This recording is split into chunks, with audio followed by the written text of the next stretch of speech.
right, so very nice to be here.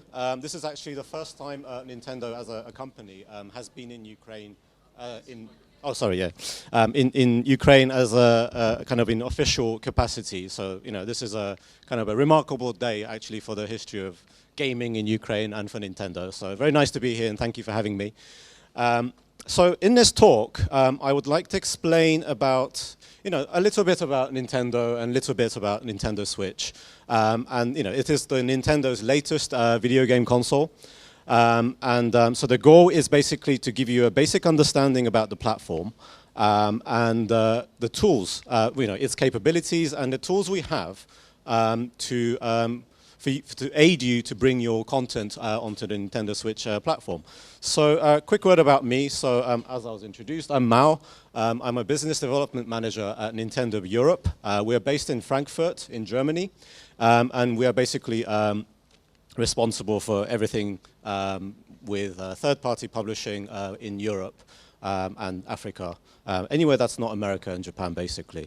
So yeah, let's move on. So it's this one. There you go. So, first of all, I would like to share with you that at Nintendo, we fully embrace working with developers and publishers regardless of their size. So that's kind of a really important point for us. You know, we're not here to work with just huge publishers or huge developers, famous ones, established ones. That's not the point. We are very much focused on content. And we are basically just looking at the games, not who you are, but what the game is. And that's all that matters. So basically what you're making and bringing, that's what matters to us. Who you are, whether you're a one-person studio or you're a developer with 2,000 people worldwide, it doesn't matter to us. It's what you have as a content. That's what counts. Okay, moving on. And then, yeah, so together, you know, this is kind of our company motto, actually. Together with you, we want to put smiles on faces of everyone we touch. So we value creativity and passion for video games. That's basically our main drive, yeah? That's the biggest thing that's driving us, and it's governing everything that we do. And basically, together with you, we want to do this. We want to put smiles on everyone that we touch. And what does this mean, right? So this means that not only the end users or consumers or gamers or players, however you want to put it, we mean everybody including the publishers, the players, developers, perhaps retailers, distributors, and all of our partners that I didn't even mention there. And ultimately, the whole of gaming industry. You know, everything we do, we'd like it to be a positive effect for the whole gaming industry and video games in its entirety. It sounds epic, but that's the intention, yeah? So before I go into details, I'd like to do a little icebreaker. So this is just a small trivia, Nintendo trivia. And I know some of you are probably hardcore, die-hard fans of Nintendo, so you probably know this. So if you know the answer, don't scream, just play along, okay? So, when was Nintendo established? This is going to be an optional question, okay? So you raise your hand when you think you've seen the right answer. So first answer, 1983. So who thinks here that Nintendo was established in 1983? Okay, one person, okay, interesting. 2004. So who here thinks Nintendo was established in 2004? Okay, nobody.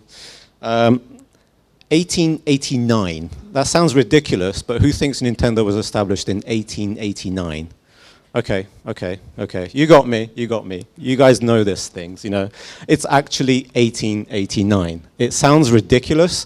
This is the first Nintendo store that was made.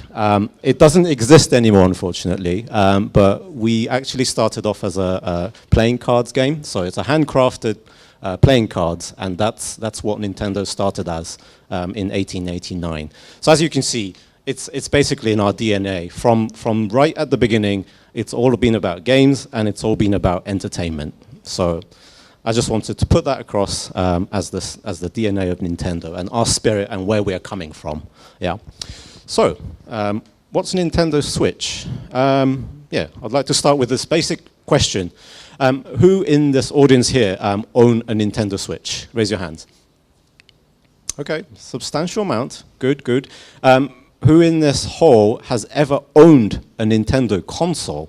So that's like Nintendo Wii, Wii U, 3DS, Game Boy, Super NES. Okay, okay, a huge chunk, huge chunk. Good, good. So in a way, I don't really need to explain to you so much about it, but let me just go through what Nintendo Switch is. So, you know, for those of you who are familiar with it, you already know that it's a very unique video game console. So, Nintendo Switch is Nintendo's latest video game console, and it can be used like a traditional video game console. You attach it to TV, you sit down on your sofa, and you play it. Yes, it's possible. We call this the TV mode, okay? So that's kind of the traditional, what a console has always been like. Every Nintendo Switch, I'm not going to mention Lite here, but every flagship model of Nintendo Switch comes with a dock and controllers, which we call Joy-Cons. So that's these things, small things here. And you can combine the Joy-Con and use them like a normal game controller, or you can use them separately, like one each in both of your hands, or you can also share with somebody else, or you could also get more Joy-Cons and say play a 4-player game with one screen. So that's one way of doing it, and that's TV mode. You can also take Nintendo Switch out of its dock and attach it to Joy-Con and use it as a portable gaming system. So we call this the handheld mode. So, I mean, it looks the same, but obviously the gaming is now done on the main screen rather than the TV. And then this transitions from the TV mode to handheld mode completely seamlessly. So again, if you've owned one, then I'm explaining it to the converted, but for those who don't know it, it's super nice. You just take the Switch out from the dock, and then it continues exactly where it was. There's no pausing, there's no system menu, nothing. It's seamless. So any game you're playing, you don't need to save or anything. You can just play and continue playing straight away. So this is portable mode, or handheld mode, we call it. And this is similar to portable, but if you are outside and you don't have power and you don't have a monitor, but you still want to play it like a TV, then you can put Switch on a flat top somewhere, and then share the screen, and then use the Joy-Con to play the game as it were a TV mode, except that you're not in front of a TV. You could be in a park, you could be on a train, anywhere. You could even be on a plane. If you like your neighbor on the plane enough, you could share a game of Mario Kart or something. So this is the tabletop mode. So as we've seen, and also this is a new model, recent addition to the family, released on 20th of September 2019, Switch Lite. So this is a new addition to the family of Nintendo Switch consoles, and it's specialized in handheld mode only. So it's much lighter, and it's more kind of designed for the portable mode. So as you've seen, there are 3 ways of playing Nintendo Switch: TV mode, handheld mode, and tabletop mode. So it's a very versatile console, and it's super duper handy. So this enables you to play any game, anytime, anywhere, with anyone. So that's kind of the main drive here. It's a total freedom of play. You're not limited by place, time, or whoever's around you. If you have headphones, great. You're already in your world. You just have to have a Nintendo Switch, and you can be in any of the world you like to be in on your game. So this is the essence of Nintendo Switch. So Nintendo Switch launched on 3rd of March 2017, and it was a global launch in Japan, Europe, and the Americas. And it was launched simultaneously, and it has done very well since.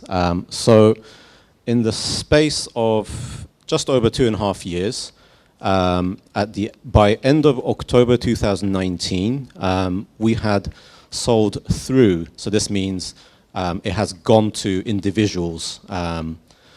So 41.7 million units of Nintendo Switch has been sold through to the end users. And of course, if you think about the time, some stocks has to be in between the channel, between distributors, retailers. The sell-in number is much higher than this usually. So yeah, it's been a phenomenal success for us at Nintendo, and we are very pleased. Once again, thank you very much for your support. All of you who have ever bought a Nintendo Switch or a Nintendo console, we'd like to thank you from the bottom of our heart for supporting the platform. We're very grateful for your support. So as we go on, this is a quick breakdown of where our current markets are. So 24% or 25% of those are in Japan, so that's the home of Nintendo. And then 40% are in the Americas, so that includes the United States, Canada, Mexico, and the Latin American regions in South America, like Mexico. Well, Mexico's North America, but Brazil, and so on. And the rest belongs to Europe. So these Europe and other regions includes Europe and a bit of South Africa, and CIS, Russia, Eastern Europe, those regions. And I have a slide here. It says Nintendo Trivia 2, but this is the same thing, so I'm going to skip. Oh, so games people play on Nintendo Switch. So I'm aware that Nintendo probably has a certain image of itself and what kind of games people play.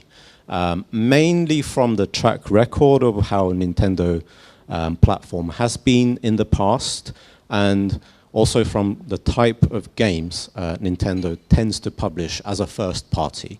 Yeah, so and we have a very good hardware, but the hardware is nothing, absolutely nothing without software. So we understand this more than anybody, and it is all about the games. The games you play are the main stars. It's not about the hardware. Hardware is just a vehicle. So let's have a look at the games people play on Nintendo Switch. Ta-da! So, of course, people play Nintendo games. It's a Nintendo console. It's kind of natural, I guess. And the catalog of Nintendo titles on Nintendo Switch is very strong. And they are generally very popular with Nintendo Switch users. Another question for you guys. So how many of you have bought a Nintendo console, not limited to Switch, but a Nintendo console for the sake of playing a Nintendo game? How many? Okay, yeah. And then how many of you have bought a Nintendo console to play a game by not Nintendo? Okay, so that's a good number. So I'll come back to this point, but going back to the first party thing. So all major Nintendo IPs, such as Mario, Legend of Zelda, Pokemon that just released, Pokemon Sword and Shield, all of these games have historically done very well on Nintendo platform. And these have traditionally been what we call the hardware drivers. So, some of you that raised your hands, for us, these games kind of work so that you would start playing on Nintendo consoles because you want to play one of these games. And traditionally, it has worked very well. But the thing is, things have changed a lot, and Nintendo Switch is a very different console compared to the consoles we have seen in the past from Nintendo. So the catalog of titles we see from on Nintendo Switch is much more varied. So this includes popular franchises from major publishers which offer deep game experiences across a wide range of games genres, such as Diablo, Rayman, Tetris, Minecraft, Dark Souls, Doom, Civilization. I can just carry on going, Assassin's Creed. And then to keep on going, actually, Crash Bandicoot, FIFA, Just Dance, and all the Lego games, Wolfenstein, Overwatch, The Witcher 3, Wild Hunt, and many more. So you can probably immediately see that these games are probably, in a way, surprising for you. How many of you were marginally or very surprised when you saw these games are coming to Switch? Yeah, a lot of you. And I think this is because you might have had this perception about Nintendo platform, that it's a family and kids console. We tend to go for everybody, all the younger audience, very inclusive. It's correct, but at the same time, it's true that Nintendo Switch has been supported by very much a core audience, like gamers basically. And this is what's actually supporting the Nintendo Switch platform at the moment. So, Nintendo games, yes, but the bigger push is coming from what we call third-party publishers. So video game makers who are not Nintendo or affiliated with Nintendo. So, it's a very interesting situation for Nintendo because it's a bit different to what we're used to. But we've come to accept it, we've come to embrace it, and we think this is great because there are many games out there that we can just not make. Nintendo cannot make every single game out there. There are some genres that we don't tend to go into, and there are some games that we just can't make technically. We're not good enough to make certain games. So of course, for those games, we have the experts, and it's been working great, absolutely great. So okay, we say, okay, Nintendo, so you're working with non-Nintendo companies, good for you, but they all seem like bigger companies, so how about us? There's only 3 of us in my studio. Well, so that's why I want to go into this indie scene. There is an incredible amount of fantastic indie games at the moment. In fact, Nintendo is so focused on indies right now. We have a global show called Indie World. Who watches Indie World? Okay, more of you should watch Indie World. How many of you know Nintendo Direct? Okay, more of you. So Nintendo Direct is like probably the biggest kind of global show that we do every now and then, which basically showcases what we are doing. And this includes first-party and third-party stuff to say what Nintendo is up to, what's new in Nintendo Switch, and what's coming.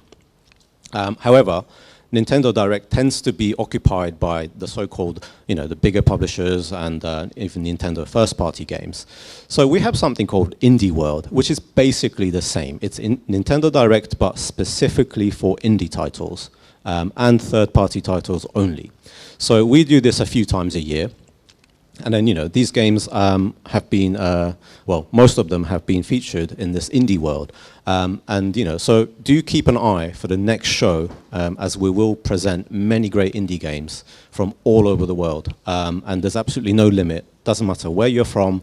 If your game is great, then we will be behind you and support you. Surely some of you have played at least one of these games. So, it has to start somewhere, some of the publishers that have started with an indie game may have become a full-fledged publisher, but who knows? So yeah, I just wanted to emphasize that we are really into indie games at the moment, and the support is, the trend is not going to finish anytime soon. So it would be great to see more indie games coming from, for instance, Ukraine, Russia, CIS, Eastern Europe, those countries who are historically underrepresented in console gaming. So just before we talk about the free-to-play games, I'm going to have a sip of water.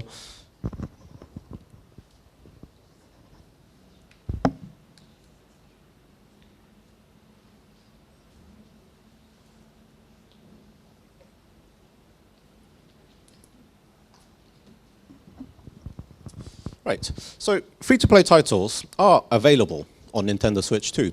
So it may come to a surprise for some of you, but it's something we do. We have lots of free-to-play games on Nintendo Switch. So as you can see, we have Fortnite, Battle Royale, Realm Royale, Asphalt 9, and all sorts of other games like Warframe and Brawlhalla, all these kind of major free-to-play games are actually on the Switch, and we do support them, and they are super-duper popular. I mean, I think Fortnite is probably installed in almost 50% of the Nintendo Switches out there. So, it still remains a very popular game, and it's a viable business model, if you like.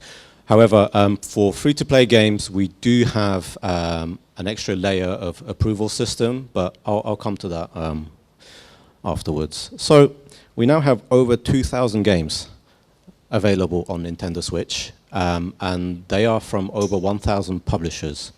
And again, this is an incredible number. So a few years ago, Nintendo was working with around 200 publishers. And I guess now, in this span of few years, the number of companies that we're dealing with basically have gone up by the factor of 5.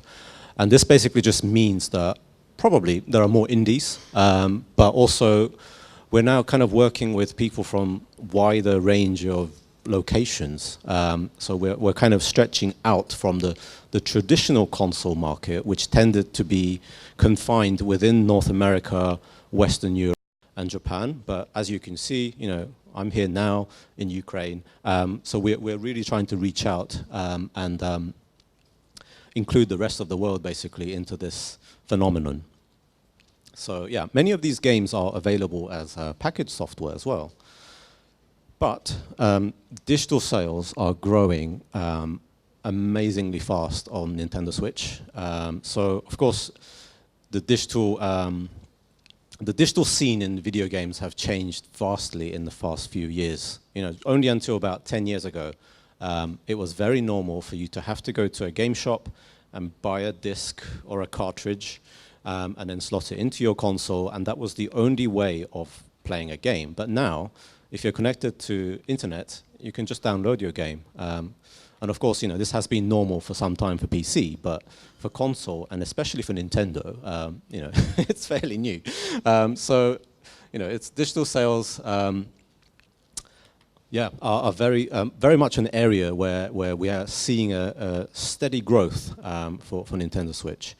And this is especially interesting for smaller publishers and developers, where you may not have the capacity or resources to publish a physical item. Because again, if you think about it, in order to publish a physical item, you don't only have to make the game, but then you have to print the inlay, make the box, and then distribute them to different shops across wherever the regions you're selling. So it's hard work.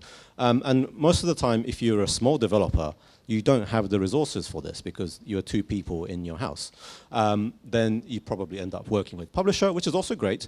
They will provide you something that you may not be able to do.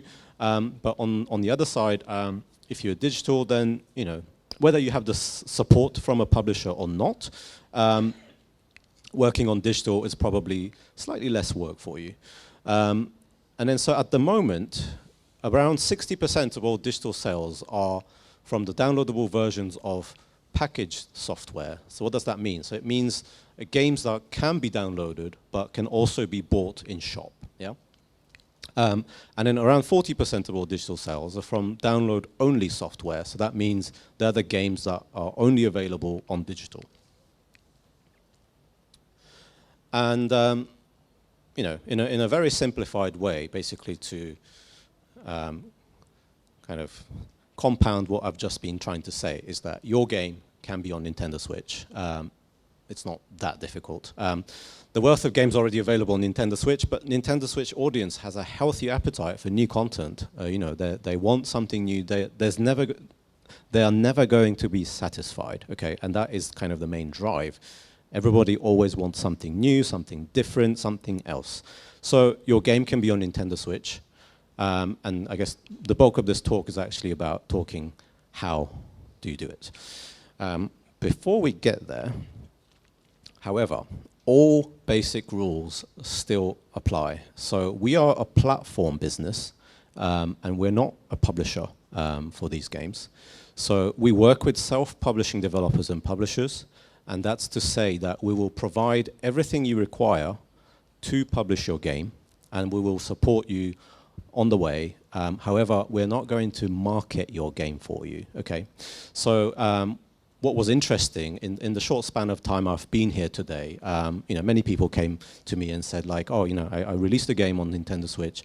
It's not doing as well as I thought. Can you help me? And this is not something we can help you with because we were not involved in your game, and it's not what we do, basically. We provide you the platform, but you still have to publish and market your game. So that's kind of an important point here. Okay, so moving on. Hardware features and development for Nintendo Switch. So I'm going to skip through this because I'm not a super techie person, and I think it's probably not the right time to explain in depth, but I'll explain kind of very briefly what this is.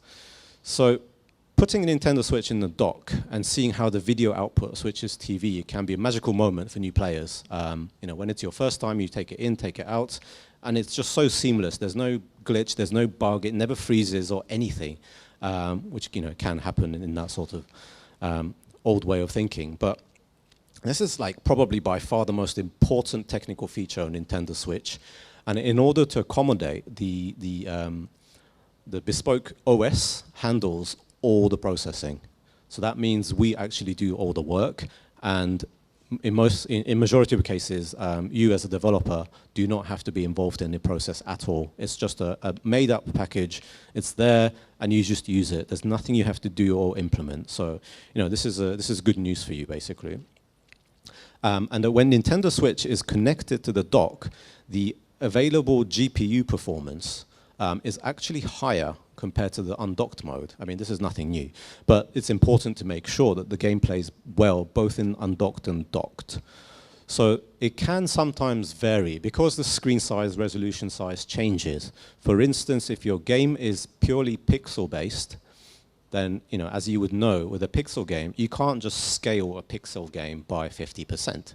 You have to double the number of pixels. So you've got to bear in mind these things when you're talking about docked and TV mode.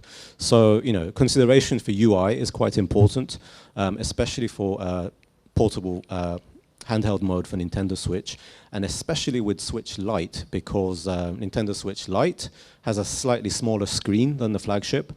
So that does mean everything else is slightly smaller. So you've got to make sure that at the smallest state, your UIs are understandable and legible. So, these technical things do come into play. And then skimming through the basic system, so Nintendo Switch is powered by a customized NVIDIA Tegra processor, has 6.2-inch capacitive touchscreen with 720p resolution, and in docked mode, Nintendo Switch then supports full HD resolution. And it also has 32 gigabyte built-in storage for game content and save data. The space for games and DLC can be extended with a micro SD card, and I think you can now get SD cards up to 500 gig, maybe even a terabyte, I'm not sure. So basically that's kind of your limit. I can't go into too much details, but we do have statistics. We do track on how people are managing their free space, and so far actually we hardly have any complaints about this capacity because everybody always has enough space. No matter how much games they have, they tend to kind of plan for themselves, thinking, okay, I have this many games, I need an SD card of this size, and they always have enough space. So actually, the storage space has never really been an issue for Nintendo, so far anyway. Oops. And yes, I mean screen, HDMI output, built-in audio, stereo speakers, headphone jack. Yeah, I'm going to skip that now. And then going into the actual dev environment. So architecture and dev hardware. So Nintendo Switch uses a common architecture. And it's a unique hardware for gameplay experience. But and in the past, we released Wii, which used motion recognition sensors, or Nintendo 3DS, which had a stereoscopic 3D display. And very often, the architecture is special and created to these specific hardware features. Switch actually uses a much more common architecture. So it's very similar to other console platforms or even PC hardware. And again, this may have something to do with the fact we have such a high affinity with other consoles and PC games these days. And developers can use C++ together with industry standard tools such as Microsoft Visual Studio. And then we have OpenGL, Vulkan support for the graphics. And then, yeah, it's basically relatively very easy to port. And then, of course, in order to work as a handheld device, Switch works with lower power consumption, so that's something to consider. But yeah, it's a fairly common industry standard kit, so there's nothing very special you need to know, actually. If you are kind of an average, say, developer who handles with those average things out there, then you know how to work on Switch straight away. So you do need a specific dev kit for Nintendo Switch. It's basically a Nintendo Switch with additional debugging interface. and it connects to PC to execute software or for debugging, for profiling. So the basic dev kit, there are two different dev kits. So basic dev kit has the same form factor as the production unit. So actually from far apart, from far away, you can't tell the difference between the two. And it also works as a test unit for QA and is practical when traveling to game events or pitching a game to a publisher. You can just take it and show them saying, hey, look, this is my work in progress game. And you can show it there and then, which is not something you can do normally with other consoles.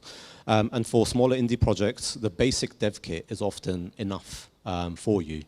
The professional dev kit has more RAM, and it can be overclocked. So it's good for larger projects where you're working on many scenarios and optimization grades.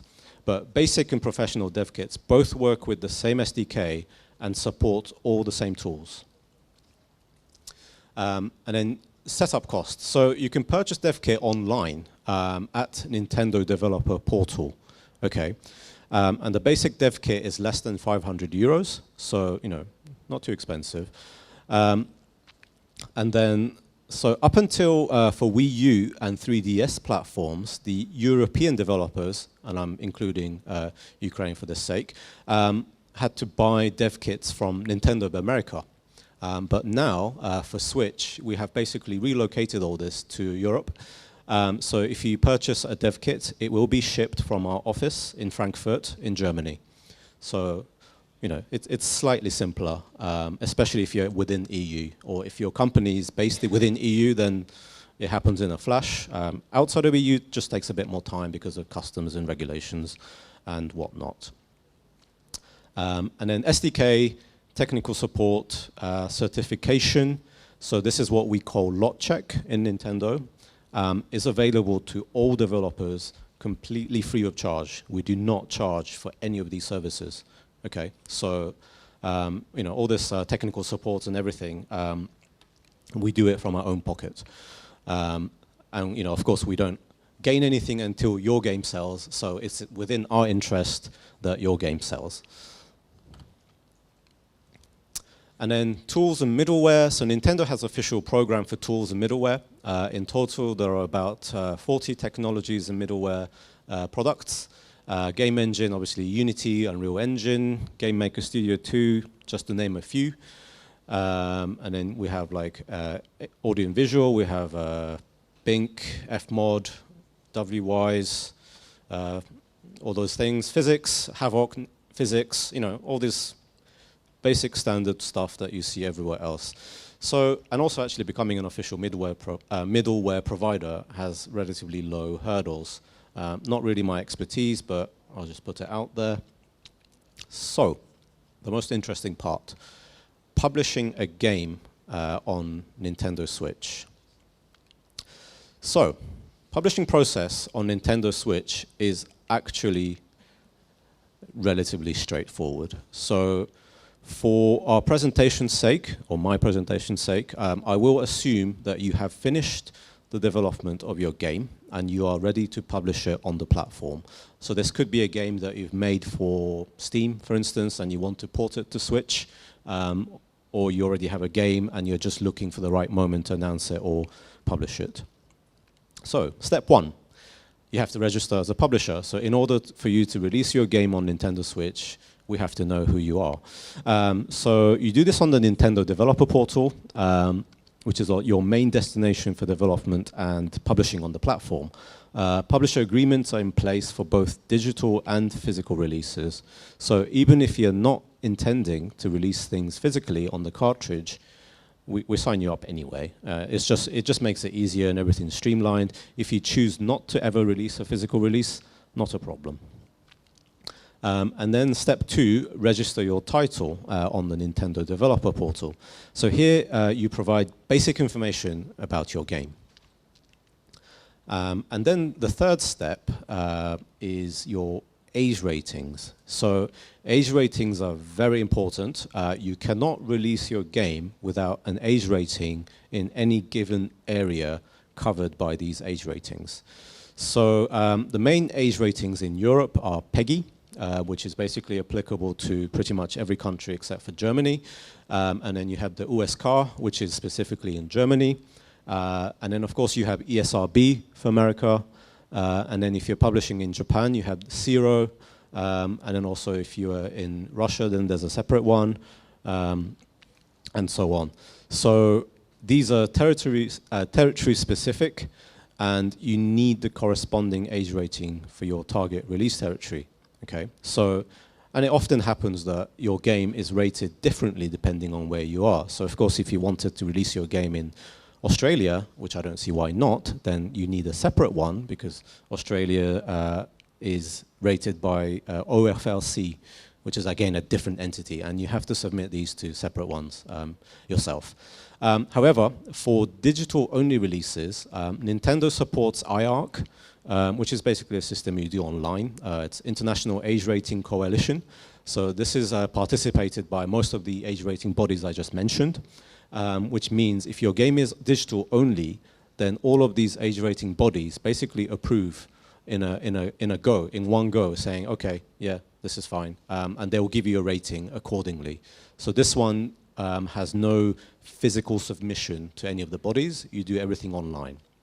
So this is super simple, and I think at the moment, all of the ones I mentioned, except for the Russian one and the Japanese one, support IARC. But these things change all the time, so just keep yourself up to date, because it changes like within the scope of a few months. But of course, yeah, for a physical release, you will have to contact each rating agency separately. So this, again, adds to another difficulty of publishing a physical good because of this age rating as well, because you have to do them in every region. And then comes to the famous lot check by Nintendo. So once your game is ready, you have to basically submit it to what we call lot check. And it's the Nintendo certification process. And they will test the platform compatibility and guideline compliance to make sure that everything that's kind of, decided that you have to do this for Nintendo Switch, these are all abided by and within compliance, and to make sure that nothing is breaking the policy. So it's very important for you to know, however, that lot check is not QA, okay? So I know there are some misconceptions about lot check. It's just like, oh yeah, the game's not ready, but I'll send it to lot check and I'll see what they say and I'll fix it then. Don't do it. Don't do it. Really don't do it. So, if you want to publish a game, you can't just finish your game and then be done with it. Of course, you'd have to QA your own game. And if you're going to localize them into several languages, then of course you're going to have to do localization QA. I've seen many companies that provide support on QA specifically or localization QA. So if you don't have the resources to do this yourself, it might be an idea to ask for help from external resources. Otherwise, lot check will just keep on rejecting your title and it will never be published. So only really submit something that is absolutely ready, that you're confident it will pass. And even then, it will catch you off guard. Something will appear and say, oh, you didn't abide by this particular rule, section 4.2. And you probably just go, oh, okay, I'll fix it, resubmit, pass. That's how it usually goes. And so, and this is very admin related now. So submit digital assets and artwork. So, at this point, you're basically really becoming ready for the marketing part of your product, of your game. And you'll be uploading your visual assets and setting up your release date, your pricing, what it should go up on the eShop. So there are two modes, two ways you can buy a game digitally on Nintendo. Actually, there are about three, maybe four. Well, the main one is on eShop, on device. So if you own a Nintendo Switch, you just go to Nintendo eShop app, and you can just browse all the games you want and buy them as you see. You can also go to the website of Nintendo website, and whenever your title is published, we create a web page for you. So on the Nintendo website, there will be your product page. And anybody who has a Nintendo account can just actually go to this website and buy the game on the web and pay by whatever means they have, a credit card or PayPal or whatever they support, and then they own the game. And if they say do that at work or something on their break time, don't do it while you're working, then if your Switch is at home in the dock, then if you've bought a game on the website, it automatically just downloads the game to the Switch. So by the time you go home, even if it's a big game, it's already downloaded, ready to go. You can also buy these hanging cards at retail shops. I don't know if you get them here, but you can basically just buy this card. It's got barcodes in it. You take it to the till, you pay for it, and then you get a code. So then you get the code, take it back home or wherever you are, and then input that on the Nintendo Switch redemption site or page, and then you will own that game. So there are several ways of doing this for digital purchase. And yeah, and then artwork. I mean, again, talking about physical release, you have to submit the printed parts, so you've actually got to physically print what your box inlay is going to look like, and etc. But again, we will review all of these assets, including digital and physical, just to make sure that they conform to the platform compliance. We will never comment about the content or anything. It's just to make sure that you've got all the templates and things right, and so on. And then the last step, of course, is to release. So this is kind of the moment that you as a developer was waiting for. So yeah, great. You release the game, and what next? So it can be digital, physical, or both. And on Nintendo Switch, we don't limit you in how you want to release your game. It's entirely up to you. So you can just have just digital, no physical. We mentioned this already. But you can actually do the opposite. You can have just physical release and no digital. Probably doesn't make sense, but it sometimes happens because you could be, or a certain game could be published by a different company depending on which mode, because your digital version could be published by company A, and then your physical game, part of the game, could be published by company B. So in those cases, actually two companies are releasing the same game, but different modes. So it happens. So looking at the physical releases, so yeah, as again, I keep on mentioning physical release, and it sounds like it's so much more work. It's actually not. It just has a few more steps, okay? So you must order the actual cartridges from Nintendo, and then they are assembled as physical product, and then they've got to be distributed to the market. So again, smaller publishers may typically want to work with a specialized distribution partner, and then the publisher then perhaps decides the price, date, and release date. But this is all entirely up to you, and it's up to the negotiation you have with your distributor or publisher. For digital release, it's rather simple, I guess. So once your title has passed lot check and its digital assets have been reviewed, it can be released on Nintendo eShop. And Nintendo eShop operates under the agency model. So you set the price, you set the release date, you set the release timing, and you select the territories for release. So that means, of all the available territories, you can actually just tick the boxes of which regions you want to release in. So, I mean, again, it tends to not to make sense to limit the territories you want to sell in, because that means that much less customers. But for some peculiar reasons, or maybe from the deals you have, you may only be allowed to sell in 5 other countries. Then you can do that, no problem. And also, pricing is flexible. You can change this anytime you want. You just have to give us enough amount of time, which is stated in the thing you sign when you join the program. And everything is up to you and up to your discretion. And the revenue share is what I would call the industry standard. And we provide daily downloading tracking and monthly sales reports. So the revenue is also reported monthly. So you get the payments in every month. And you can track real time, on day-to-day basis, how many of your units or your games have sold in which region for how much. So this is all a very versatile supporting system we have here for for your use. Digital sales and marketing tools. So several tools available for you to support selling and marketing your content. So this is the bit that you need to do by yourself. But here is an overview of what you could do. So you could obviously release a demo which can increase the visibility of your game. And if you think your game is a little bit difficult to understand, but isn't too simple to be understood in 10 minutes of gameplay, then you may consider releasing a demo.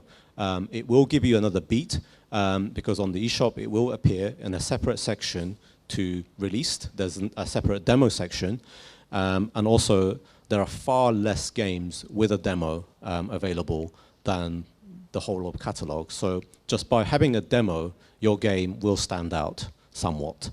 And then also you can set up a pre-purchase. So pre-purchase is basically when a consumer buys your game in advance before the release date. So this can again be set up on our system. And essentially you would have to have passed lot check, but you can set up a pre-purchase, say 2 weeks before launch, and then the consumers can already preload their game, your game on their Switch, and it will just unlock on the time you set. Okay, so this is the pre-purchasing. And also you can set your prices, so you can have a pre-purchase discount. So you can do things like if you pre-purchase 2 weeks before launch, then you can buy the game for 20% less, 30% less. Everything's up to you. And then temporary discounts, so this is a price promotion. Again, as I mentioned, price is entirely up to you, so you can set the price to whatever you want, anytime you want. You can also do something called owner discount. So if you're such an active developer who has more than one game on Nintendo Switch, then what you can do is to say, if you own our game A, then game B is 50% off. You know, you can do this. You can even do 100%, actually. So if you say, if you own game A, game B is free. You can do this. And you know, it goes both ways. Game B, if you own game B, then game A is 50% off, etc. And again, as with other price promotions, you can set the amount and the duration anytime you want. So, you know, if you think something's not quite working out, then you can just adjust it anytime you want. So it's super duper flexible. Everything is up to you. And also, we will provide you, upon approval from LotCheck, we will provide you with download codes for promotional use, which you can basically give to, you know, reviewers or influencers for free of charge. We pay for this, actually. And then you can let them download your game for free, and then maybe they can write about it or talk about it, you know, or have a show on YouTube with influencers and whatnot. So, you know, we do provide you as much as we can in terms of support. And there are also Nintendo Switch news channels. And to be honest, you know, there are some supports that we can provide from Nintendo, because we also have a YouTube channel. We also have Twitter channels. You know, we have many social media channels. And it's not just Nintendo of Europe, but we also have channels locally. I don't think we have Nintendo Ukraine channel yet, but we do have, you know, other major European countries in the West, Nintendo France, Nintendo UK, Nintendo Russia, etc. So, you know, and those channels can also individually support your launch. You know, so everything's there. And then moving on to the kind of the last point. So if you're thinking about creating a game for Nintendo Switch, please be in touch with us. And send your information about you. So you need to give us the information of who you are, what your game is, and then send it to this email address, developers@nintendo.eu. And then the team will review your pitch, essentially. So please make sure you do the presentation right.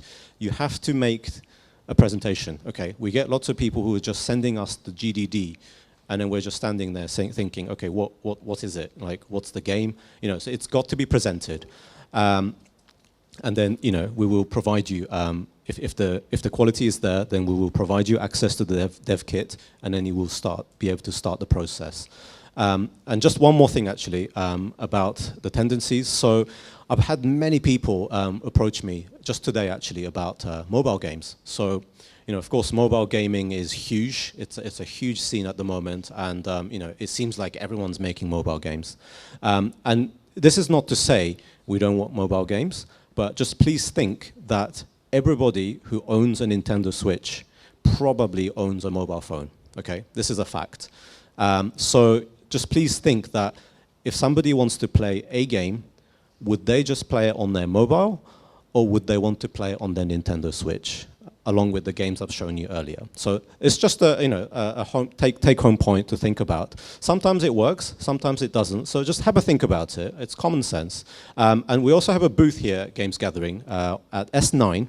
And we still actually have some meeting slots. So if you're interested, then please get in touch with Mao Sugiyama on Pine. And I look forward to speaking to you. Thank you very much.